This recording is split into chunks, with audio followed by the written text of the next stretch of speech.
सुनील कुमार हरिप्रसाद अग्रवाल जी। राधे राधे। महाराज जी, आपके चरणों में कोटि कोटि प्रणाम। महाराज जी, हम जैसे एक साधारण मनुष्य के जीवन काल का सबसे सुखद क्षण है ये, क्योंकि संत मिलन सम सुख जग मान नहीं। श्री तुलसीदास जी ने भी रामचंद्र जी से नवधा भक्ति में कहा, प्रथम भगति संतन कर संगा। अब महाराज जी प्रश्न ये उठता है कि संत मिलन के दो कारण दर्शाए हैं, बिनु हरि कृपा मिलहि नहीं संता, पुण्य पुंज बिन मिलहि न संता। महाराज जी, दोनों में क्या भेद है? हम कैसे अनुभव करें कि संत मिलन किसी पुण्य पुंज से हुआ है या हरि कृपा से हुआ है? जब भगवान कृपा करके बुद्धि शुद्ध करते हैं तब सत्कर्म बनते हैं। जैसे गंगा स्नान करना, दान पुण्य करना, या जितने भी शुभ कर्म हैं उनमें प्रधान काम होता है बुद्धि का पवित्र विचार। नहीं तो शुभ कर्म बनता ही नहीं है, वो दिखावा बन जाता है। तो जो पवित्र नदियों का सेवन, तीर्थों का अवगाहन, दूसरों की सेवा, ये हमारे द्वारा जो हुई, इसमें भी भगवान की कृपा है। बिना भगवत कृपा के शुभ कर्म नहीं होते।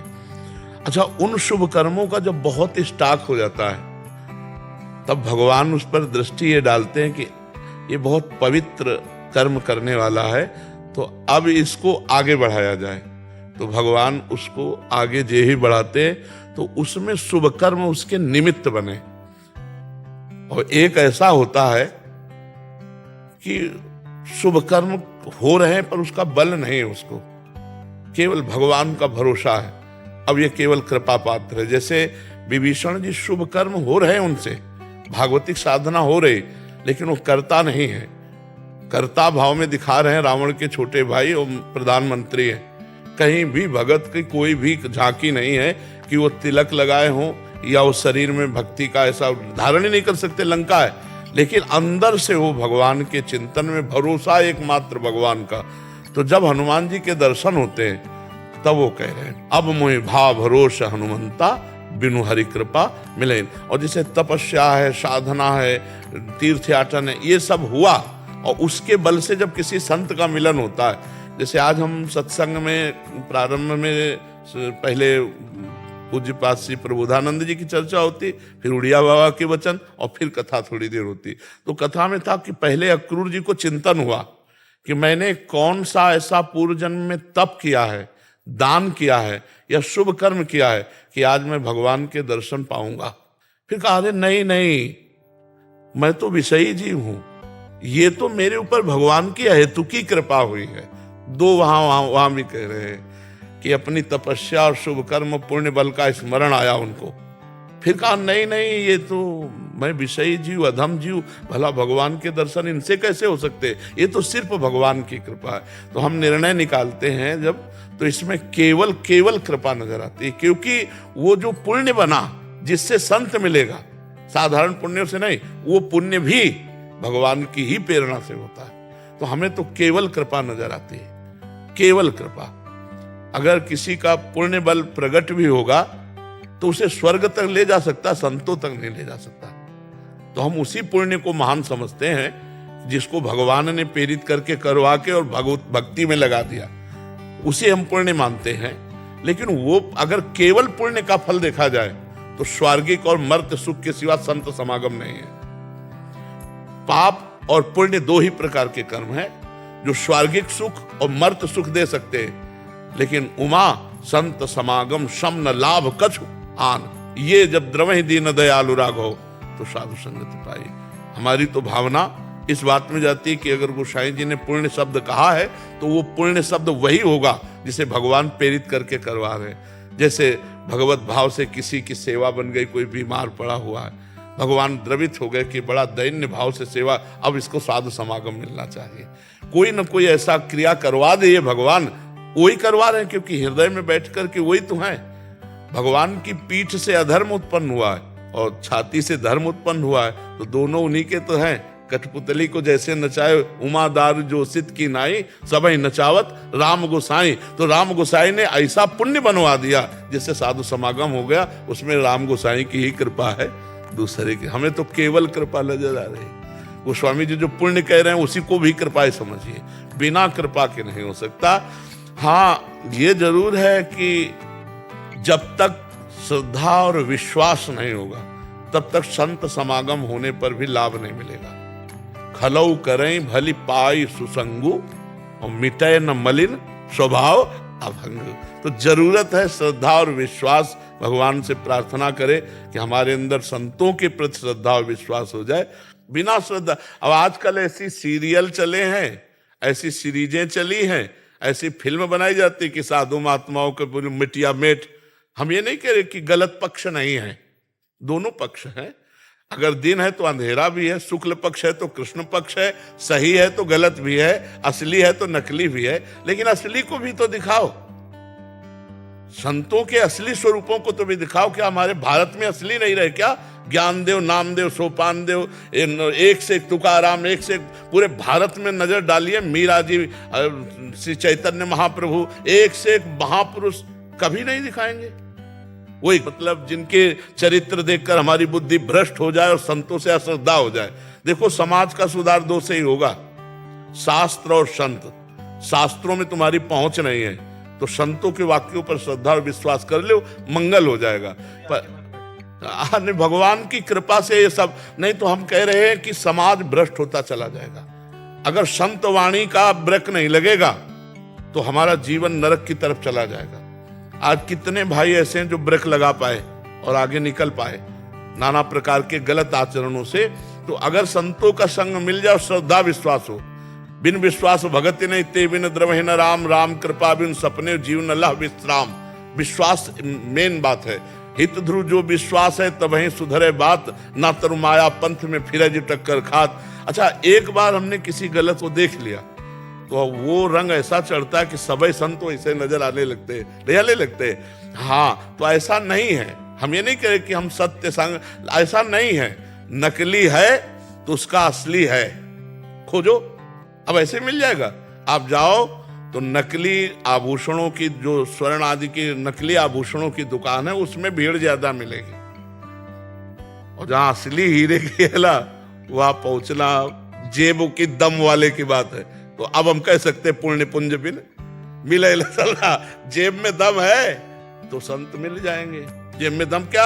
आपके सत्कर्म, आपका भगवत भाव, तो आपको भगवान मिला देंगे संतों से। और एक होता है भगवत आश्रय, आश्रित जनों को भगवान अपनी कृपा से संतों से मिलाते हैं। नहीं, भगवान के आश्रय। हम तो संतों की जूठन और संतों की चरण रज, अपने तो न पढ़े लिखे हैं और ना कोई मतलब ज्ञान है। हम तो ये देख रहे हैं कि संत चरण रज भगवत कृपा अंदर बैठ करके बुलवा रही। नहीं, हम कोई पढ़े लिखे नहीं, हम कक्षा 9 पढ़े हैं, गांव के कक्षा 9 पढ़े। हम कोई व्याकरणाचार्य या PhD या डिग्री ये सब कुछ नहीं पढ़े लिखे। एक आए थे कहाँ के वो डिग्री देने, मर्जी, वो इधर कानपुर एक यूनिवर्सिटी थी। हाँ, वो आए थे, कहते डिग्री दो हमको। हमारी डिग्री अरे हम भगवान के दास हैं, इससे बढ़कर कौन सी बात होगी। परमेष्ठी पद ब्रह्मा जी का भी भगवान के दासत्व में नहीं आता। हम हरि के दास हैं, इससे बढ़कर हमारे लिए अपमान है सब पद। न पारमेष्ठ्यम न महेंद्र धृष्णम न सार्वभौमम न रसाधिपत्यम न योग सिद्धि अपनर्भवम वा। हम भगवान के दास हैं, भगवान ने मुझे स्वीकार कर लिया, इससे बड़ी और कौन सी डिग्री होगी। मतलब भगवान के दास हैं हम, इससे बढ़कर कोई डिग्री नहीं। और भगवान अपने दास से सब करे करावे आप सब, और जने बड़ाई दे। बड़ाई हो रही कौन? बोले प्रेमानंद। और कर कौन रहे? वो आप बैठ करके करे करावे आप सब, जने बड़ाई दे। ये उनकी करुणा, ये उनका दुलार है। नहीं, कौन पूछे भाई, वही भगवान सब कर रहे हैं। अब कितने हजारों लोग कहते हैं हमारे स्वप्न में आप आए। हम गए होते तो हमें पता होता ना। हमें तो पता नहीं है। मेरे भगवान जाकर आकर्षित करते, भगवान शब्द बुलवाते जिससे आपको वो शब्द खींच करके ला रहा है। वो सारा खेल भगवान का है, अपने तो केवल निमित्त मात्र है। जैसे तिनका उड़ करके मंदिर की चोटी में बैठ जाए जाके, फिर मुँह चैठे कि भाई हम उड़ के आ गए, तो बेईमानी है।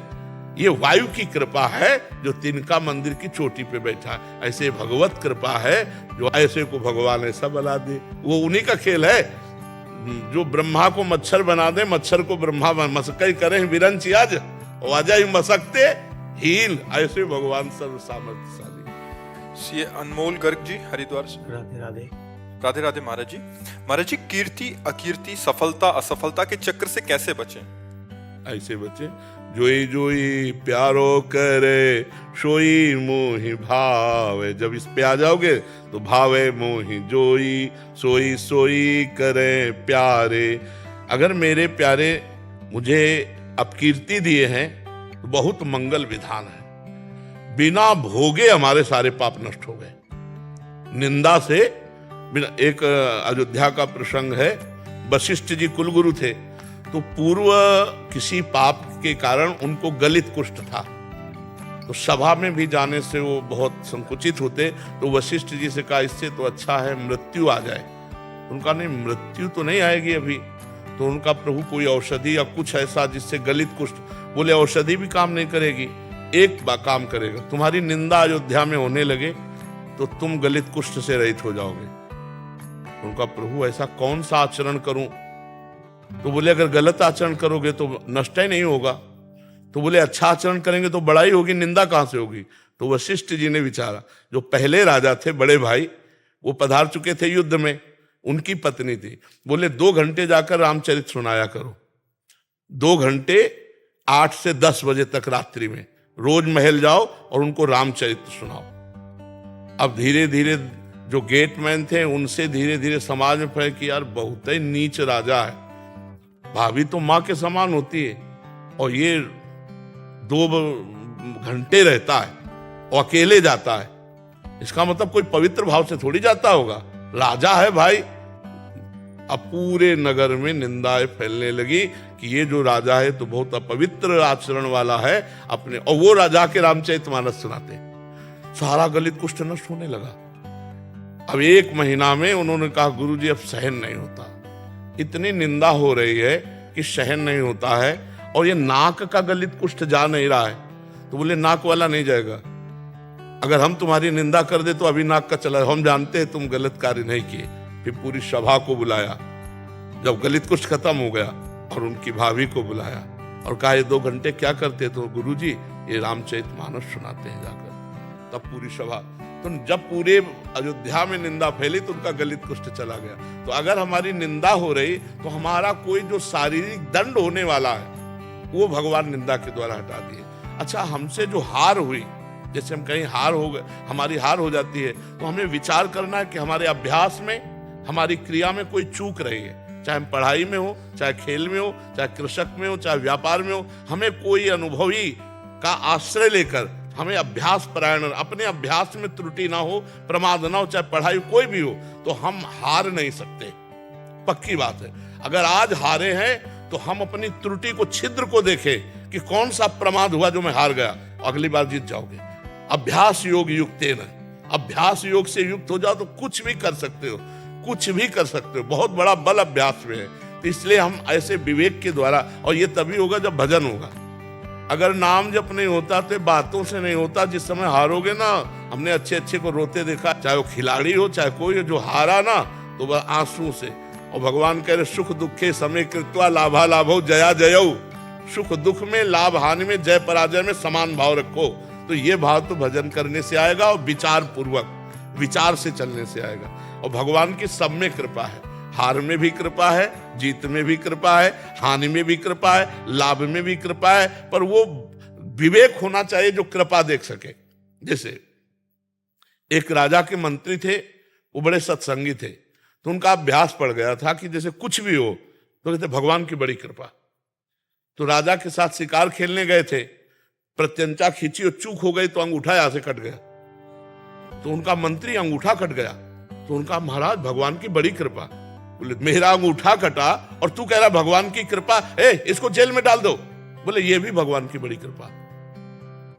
उनको अनुभव था कि मंगल भवन भगवान से कभी अमंगल हो ही नहीं सकता। वो सत्संगी थे।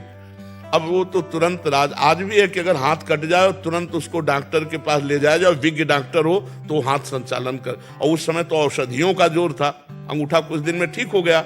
फिर शिकार खेलने गए तो कुछ सैनिक संग थे, मंत्री तो जेल में थे, तो सैनिक पीछे रह गए, उनका घोड़ा आगे बढ़ गया। तो दूसरी सीमा में एक मनुष्य को ढूंढा जा रहा था नरबली देने के लिए। तो जो ही राजा को देखा तो दूसरे राजा ने अपने सैनिकों के साथ उनको कवर कर लिया कि इससे बढ़िया क्या होगा। पड़ोसी राजा, अब राजा को पकड़ लिया गया, बंदी बना के ले गए, स्नान आदि कराया, और जब बलि के लिए ले जाने लगे तो देखा अंगूठा में कटे का चिन्ह, तो उसी की बलि चढ़ाई जाती है जो तनिक भी अंग भंग न हो। तो उन्होंने कहा भाई ये तो बलि देने लायक नहीं, छोड़ो इसको, छोड़ दिया। अब उनको लगा यार मंत्री ने ठीक कहा था, अगर अंगूठा ना कटा होता तो गला कट जाता, भगवान की बड़ी कृपा। लेकिन मंत्री जेल में सड़ रहा है, मंत्री पद से हटकर जब उसको जेल में डाला तो उसने कहा बड़ी कृपा। अब गए सीधे मंत्री को बुलाया और कहा भाई हमारा अंगूठा अगर ना कटा होता तो गला कट जाता, पूरी बात बताई, लेकिन तुम जेल में सड़ रहे हो, ये कौन सी तुम्हारी कृपा। बोले महाराज मैं मंत्री हूं, सैनिक कहीं भी पीछे रह जाते मेरा घोड़ा आपके साथ होता, और आप बंदी बनाए जाते मैं बना आप तो अंगूठे के कटे होने से बच जाते, लेकिन मेरी बलि चढ़ जाती। तो भगवान ने मुझे जेल में रखा है, बड़ी कृपा। तो अगर हम वास्तविक विश्वास करें तो भगवान जो करते हैं उसमें कृपा ही है, पक्का कृपा है, उसमें हम संशय न करें, भगवान के भरोसे रहें, नाम जप करें। हम वर्तमान की स्थिति को मतलब प्रतिकूल है तो हम समझते हैं ये क्या भगवान की कृपा होगी, लेकिन परिणाम में निश्चित भगवान की कृपा है। आगे चलकर विवेक से देखेंगे तो भगवान की कृपा है। मेरे पति जो थे, हम 3 साल पहले की बात है, जब पहली बार मैंने आपको टीवी पे देखा ना, मुझे लगा कि इन्होंने कोई कलरफुल बाबा जी ढूंढी है। पहली बार जब मैंने तो मैंने सोचा कि 4-5 दिन का भूत है, उतर जाएगा, है ना। तो धीरे धीरे सत्संग चलने लगा घर पे और बदलने लगी। और मैं सिख परिवार से हूँ, मीडिया में हूँ, फिल्म्स करती हूँ, सूफी धारणा की हूँ एक्चुअली। तो जब मैंने एक बार चतुरासी जी सुनी, मेरा बेटा चतुरासी जी के इतने पद बोलता था, मैंने पहली बार उससे सुना, मैं हैरान हुई। और मैंने कभी चतुरासी जी पढ़ी नहीं, कभी सुनी नहीं, और आज मैं जब पढ़ती हूँ तो रात को उठती हूँ तो मेरे अंदर चलती चलती। हाँ, बहुत कृपा है, ऐसा बहुत कृपा का लगता है। पर जैसे 12 पद है ना, मैं रात को सोते वक्त, टाइम नहीं होता सारा दिन, रात को सोते वक्त क्या है कि मैं पढ़ती हूँ, वो साथ में पढ़ता है, पूरी चतुरासी जी का टाइम नहीं होता। बस ये मन में डर लगा रहता है कि चतुरासी जी फिर चलेगी, चलती रहेगी। हाँ, बहुत कृपा है। अगर श्वेता जैसे चलने लगी ना तो ये समझो श्री जी की बहुत कृपा है, सिद्ध वस्तु है। हाँ, और सेवक जी कह रहे प्राण रमि रहे हरिवंश वाणी, बड़ी आप पर कृपा है। और कलरफुल तो है ही है, प्रिया प्रीतम का प्रेम का रंग चढ़े है, हमारा नाम जानते प्रेमानंद है, प्रेम का आनंद, प्रेम है प्रिया जी और आनंद है लाल जो, वैसे कलरफुल तो है ही है।